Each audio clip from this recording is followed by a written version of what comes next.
हमारे चैनल में खुश आमदीद। चलिए शुरू करते हैं आज की कहानी। मौसम सरमा की एक खुश्क सुबह थी। सर्दी काफी बढ़ चुकी थी। कुछ देर पहले बर्फीली हुआ के झक्कड़ चल रहे थे, फिर काले बादलों से आसमान ढक गया। अजीब नजारा था और मुझे स्कूल जाना था। अम्मा की तबीयत ठीक न थी, तभी मैं नाश्ते के लिए नान लेने अकेली ही तन्नूर पर चली गई। यह तन्नूर हमारे मोहल्ले की एक बेवा औरत चलाती थी और खुद अपने हाथ से नान लगाती थी। वहां पहुंची तो एक लड़का पहले से मौजूद था, वो भी नान ले रहा था। इसे देखकर लगा जैसे सारा जहान उसने अपनी आंखों में समेट रखा हो। वो लड़का नहीं, कोई चमकता सितारा था।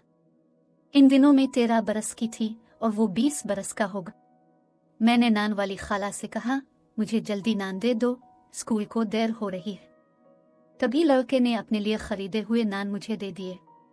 मैं हैरत से उसे देखने लगी। इसके चेहरे पर इतना रोब था कि नान वापस करने की हिम्मत न हुई तो पैसे मैंने तन्नूर वाली खाला के आगे रख दिए। मुझे जल्दी थी, स्कूल जाना था, मगर मैं नान पकड़े खड़ी थी।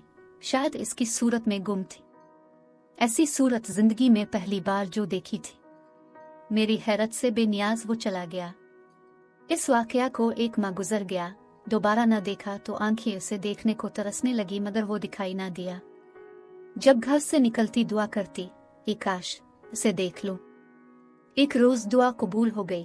दोपहर का वक्त था, मैं ट्यूशन पढ़कर वापस आ रही थी।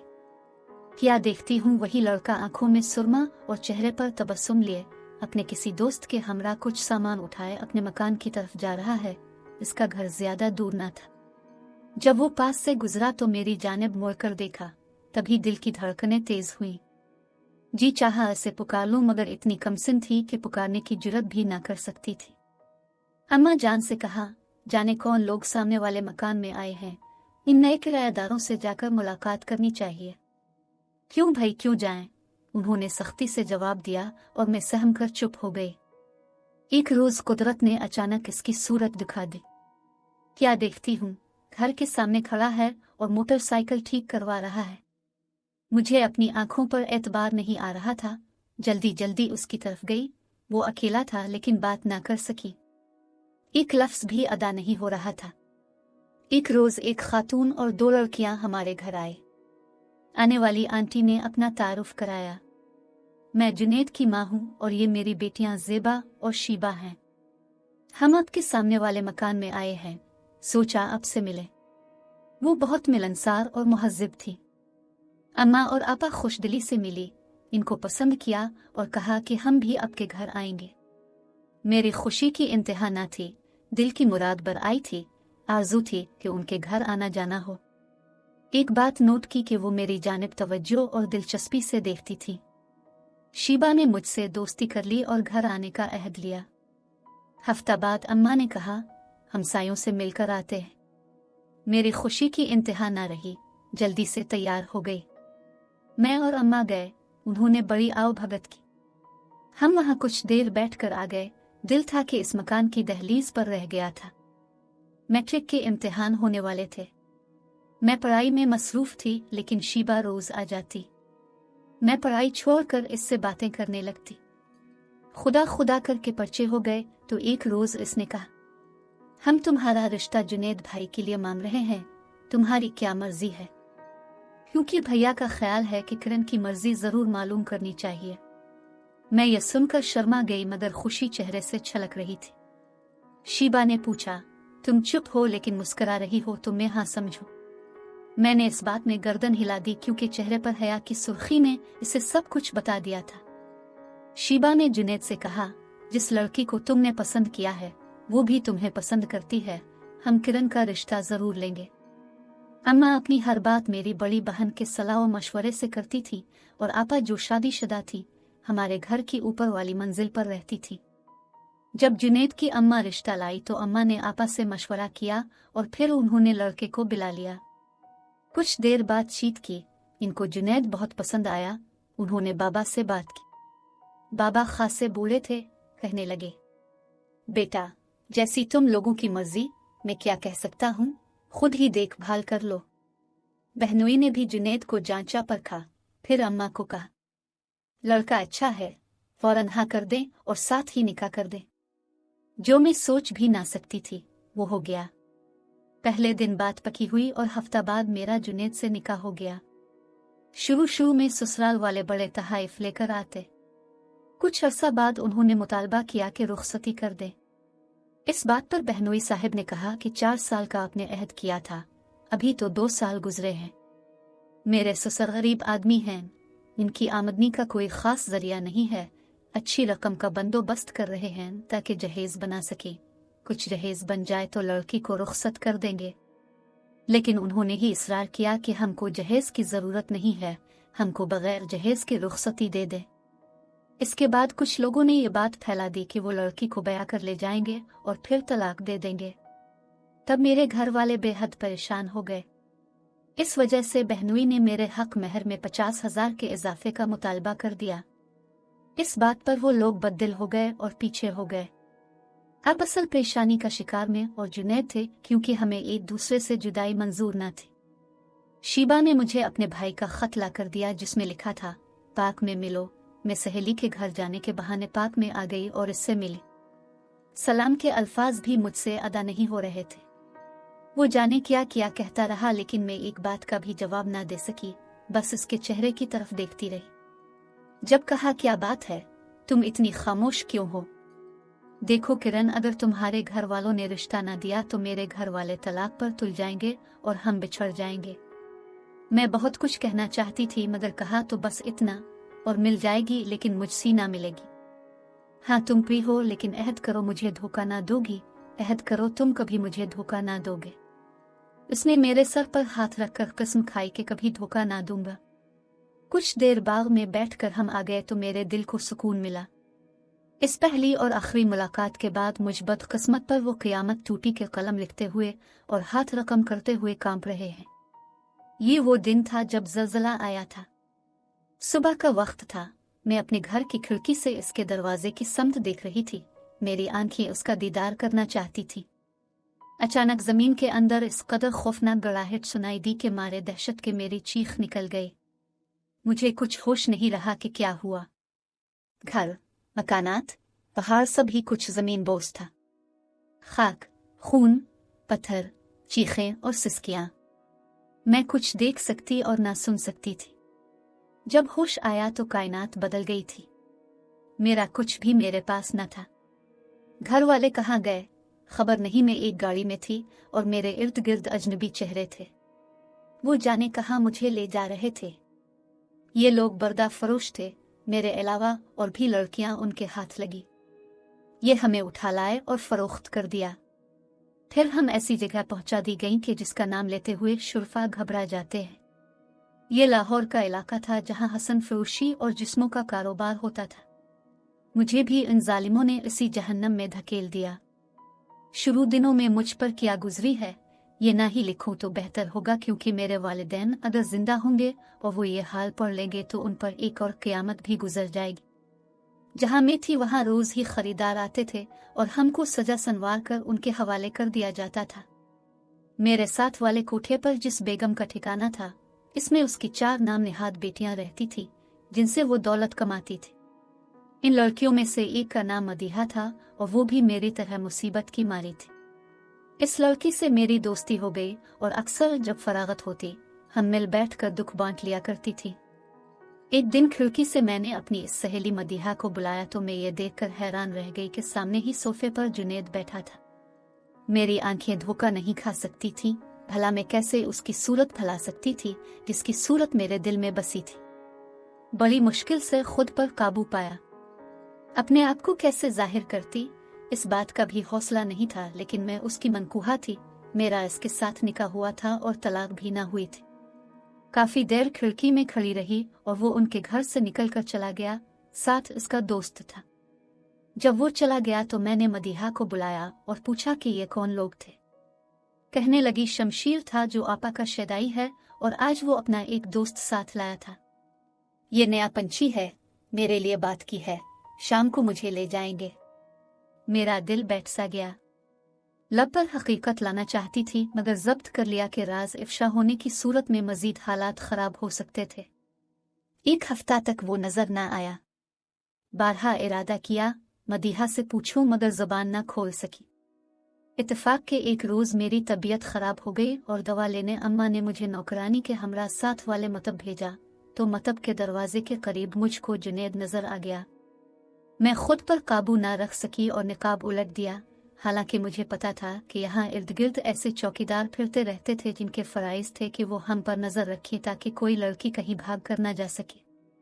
जुनैद ने मुझे देखा तो शशदर रह गया। तुम यहाँ? हाँ, मैंने झूठ बोला, हमारा घर सड़क पर ब्लॉक में है। यहाँ मैं दवा लेने आई थी, अम्मा की तबीयत बहुत ख़राब है। तुम लोग सब खैरियत से हो? हाँ, ज़लज़ले के बाद एक इमदादी टीम ने हमें कुछ दिन कैंप में रखा, फिर यहाँ ला बसाया और मैं भी जिंदा हूँ और तुम्हारे सामने हूँ। हाँ, मुझे पता है कि तुम कहाँ जा रहे थे। वो कुछ खजल सा हुआ। इस रोज़ भी मैं दवा लेने आई थी तो तुम सामने की तरफ जा रहे थे। वहाँ कौन रहता है? मैंने बनकर सवाल किया। वहाँ मेरा दोस्त ले गया। इसकी एक दोस्त है मदीहा, वो इससे मिलने गया था लेकिन सुना है वो जगह तो अच्छी नहीं है। एकदम में बिफर गई। मैंने कहा जुनैद झूठ मत बोलो, तुम जैसा झूठा, फरेबी और चक्करबाज मैंने पहली मर्तबा देखा है। आज के बाद मेरे रास्ते में मत आना, मुझसे मिलने की भी जरूरत नहीं है। वो कहने लगा किरण तुमको क्या हो गया है? इसने काफी इसरार किया कि अपने घर का पता दो लेकिन मैंने कोई बात ना सुनी। काफी देर समझाता रहा कि दिन रात दुआ के बाद मिल गई हो तो ऐसा मत करो, लेकिन मुझे डर था कि इस बाजार का कोई निगहबान मुझे देख लेगा तो मेरी शामत आ जाएगी और वो गुंडे जुनैद की जान के दुश्मन हो जाएंगे। मेरी आंखों में आंसू थे मगर बेबस थी। कोठे वाली माँ तो कभी किसी को यूं अकेला ना भेजती थी। मुझ पर एतबार करके मुलाजमा के हमरा भेजा था मगर मुझे यकीन था कि इसका कोई ना कोई गिरगा मेरी निगरानी जरूर कर रहा होगा। इस वक्त बेबसी से आंसू मेरी आंखों से छलक रहे थे और बदन थर थर कांप रहा था।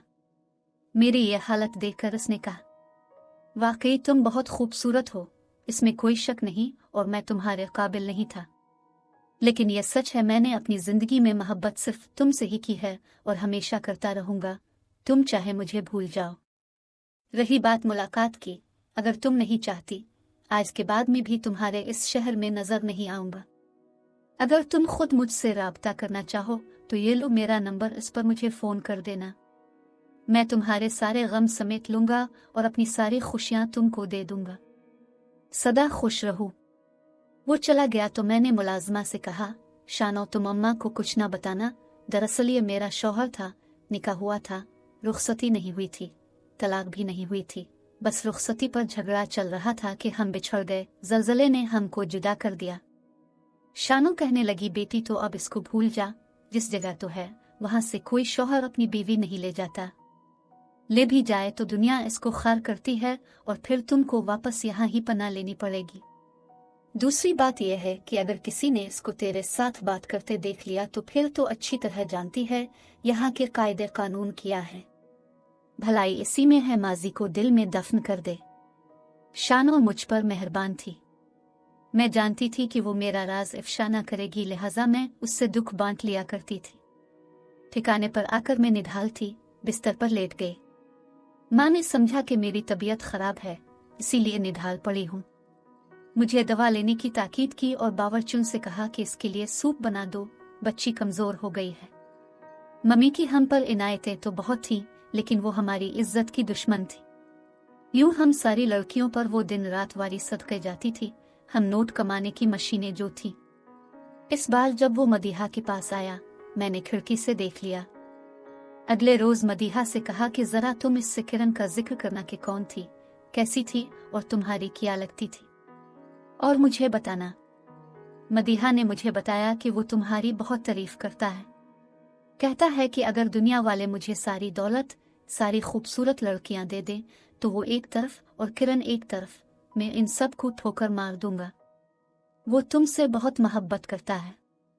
दरअसल इस जगह वो तुमको ढूंढने की गरज से आया था क्योंकि उसे पता चला था कि वो वेगन वाले इस ज़लज़ला ज़दा जगह से जो लड़कियां ले गए थे वो लड़कियां उन्होंने कोठों की जीनत बना दी थी। वो तेरी ही तलाश में घूम रहा है, मैंने इसके दिल का राज ले लिया है। तुझे इतना अच्छा हम सफ़र मुबारक हो, अब अगर तू कहे तो मैं उसको तेरा पता बता दूं। नहीं मदीहा, क्योंकि अब मेरे पास कुछ बचा भी नहीं है। फिर तुझे पता है कि माँ डाइन के हाथ कितने लंबे हैं, वो तो इसको जान से मरवा देंगी।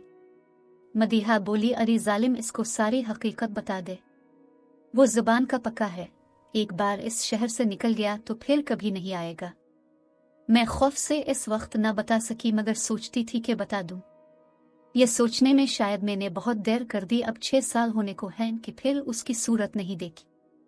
कई बार फोन पर राब्ता करना चाहा मगर न हो सका। शायद इसका नंबर बदल गया और शायद वो अब किसी और बाजार में मुझे तलाश कर रहा हो। मेरी कैफियत इस गम में ऐसी हो गई कि फिर कभी लबों पर मुस्कुराहट ना आ सकी। सब कहते थे इसे क्या हो गया है, रंग पीला और मैं हड्डियों का ढांचा रह गई। तब किसी ने माँ को कहा कि इसको मजार पर ले जाओ तो ठीक हो जाएगी। माँ दीगर लड़कियों के हमरा मुझे मजार ले आई।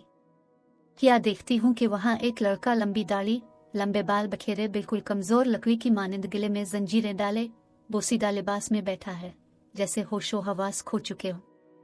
वो किसी को जानता था और ना पहचानता था। लोग इससे दुआ कराने आते, वो बस हाथ उठाकर सर हिला देता था। इसके साथ इसका कोई दोस्त बैठा था जो सेहतयाबी के लिए इसको इस दरबार लाया था। इसकी ज़बानी मालूम हुआ कि इसकी मनकूहा को कुछ गुंडे ज़लज़ला इलाके के एक गांव से उठाकर लाए थे और बाजार की जीनत बना दिया। जब इसको मालूम हुआ तो ये इस लड़की को हर शहर में ढूंढता रहा। इससे वो लड़की मिल भी गई, मगर लड़की ने इसको पहचानने से इनकार कर दिया, जिसका उसे सख्त सदमा हुआ। तब से गमज़दा रहने लगा था। फिर कुछ दोस्तों ने नशे पर लगा दिया और हालत ये हो गई कि अपनी सुध बुध गंवा दी। बस इतना कहता था कि अब लाहौर नहीं जाऊंगा। दिन बदन कमजोर होता गया। अस्पताल में इलाज भी कराया, ठीक न हुआ। अब उसकी ये हालत है। सोचा आखिरी कोशिश कर देखी। किसी ने कहा कि मजार पर ले जाओ तो हम यहाँ ले आए हैं। दोस्त का नाम अब्दुल शकूर था।